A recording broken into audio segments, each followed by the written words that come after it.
Right,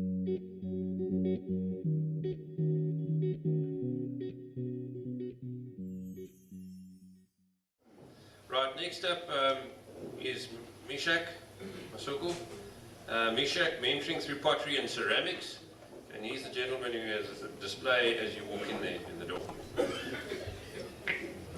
Thank you, ladies and gentlemen. Good afternoon. As you have heard, that my name is Mishack Masuku. Yes, it is. And mine will be very short. Thank you to all the speakers that have presented before me.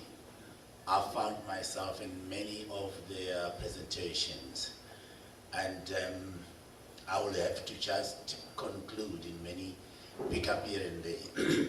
I'm a ceramicist, and I am one, if any, in this country that understands clay beneficiation from ground to a final product on the table in the black communities.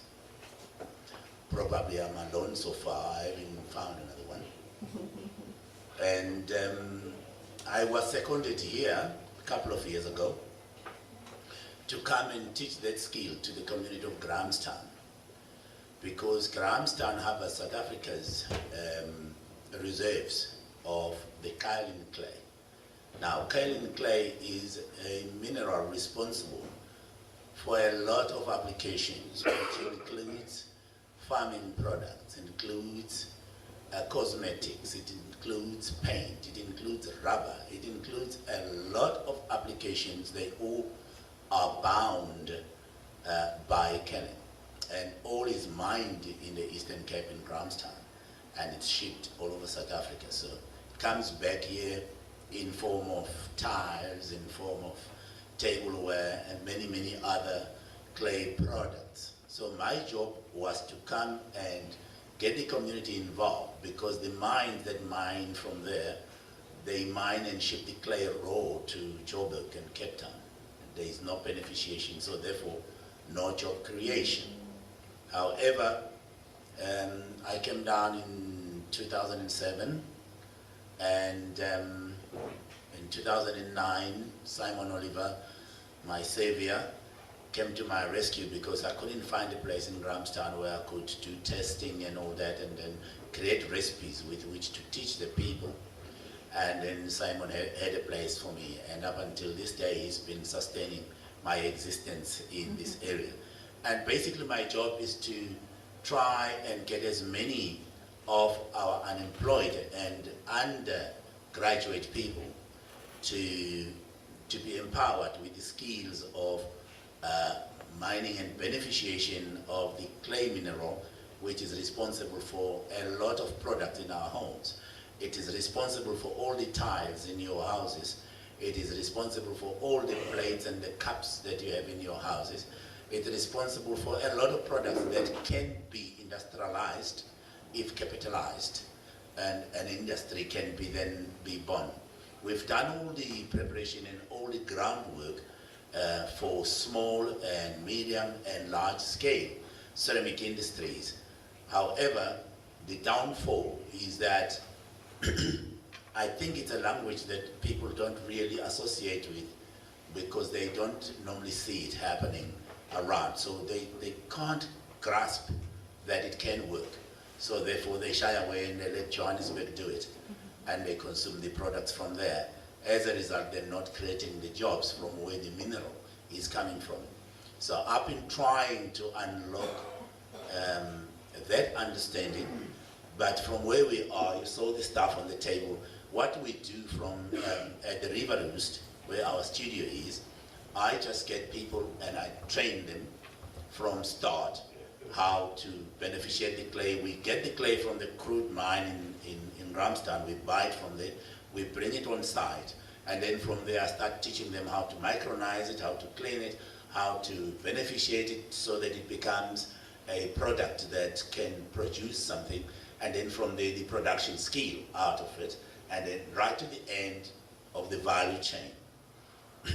Now, it is happening at a very, very, very slow pace, because probably It's the level of my education that fails me to truly convince people to see the potential of, one, skilling people, especially those who have got a low level of education that can only be skilled by practically being involved in something.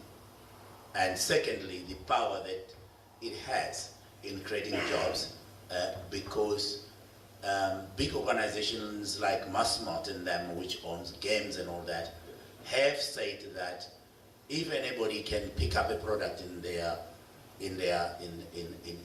chain stores and then reproduce that product, they're compelled by their level service agreement with the government when they arrived here that they will have to procure from those people. But the thing is, we have to create the people to do it in order for them to enter there. So talking and being in here now, we are running for 8 years or 9 years that we're there. We've done sampling, we've produced samples, we've sold work, and today, one of our biggest customers now, as the studio exists at River Roost, is Karika Game Reserve. Karika Game Reserve procure from us for their courier shop. And we create here about 8 jobs, but we do not employ people. We train them and they make their own money. They make their own products, sell them, make their own money. Because employing, again, creates a dependency. Someone, doesn't matter how they work, because at the end of the day, someone will find the money and pay them. So I don't do that. I say, I'll give you my skill, you make the product, you sell it, you get the money, I get the share to reinvest into the material in order to train you.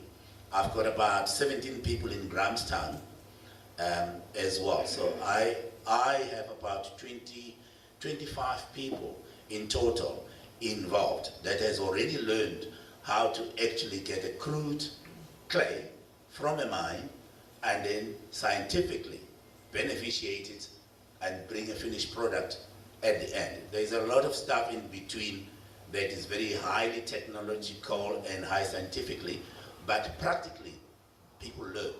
You know, where they can't read and write, you make a mark that when it's here, it's the right amount. When it's there, so you draw a line, you give them a piece of something with which they work, and therefore they go and say, I must give thanks to the Olivers for accommodating us, because they still subsidize us to date. And lucky to be with them one day that they get the return of their investment. And I am looking forward to all local businesses purchasing from us for their visitors, for anybody, or telling someone to come around at the River Roost and see how this can be done. There are products to be sold, and for each product that we sell, we prevent someone from going out to try and break someone's house to get something to eat. For each person that learns to do something, then they off themselves off the queue of hanging around, and they get busy, which adds, even if it's 1 or 2 products, but it adds into the product value chain of the country, because somebody is producing. So for me, the most important thing, it has been for the past 40 years, is training and skilling. And I have been involved in that most of my adult life, and I'm still involved in that. And the absence of support, resources, and all that makes it hard for one to have 10 or 15 people at one time, teach them how to, let's say, make a crude terracotta red floor tile, and then put them in there, and then there goes a factory. It's a whole lot of factories that can be started just using one mineral, clay. And clay is 87% of the earth crust. It's a mineral that man will never finish. And nature produces it faster than man can consume. And so that's what we stand for at the River Roost. And we have 2 companies there. One is a company, one is an NGO that does the training which is called Juja Clay, meaning mixing clay. And that is an NGO. So it's all happening at the River Rooster. We'll see you then and your friends when you have time. Thank you very much.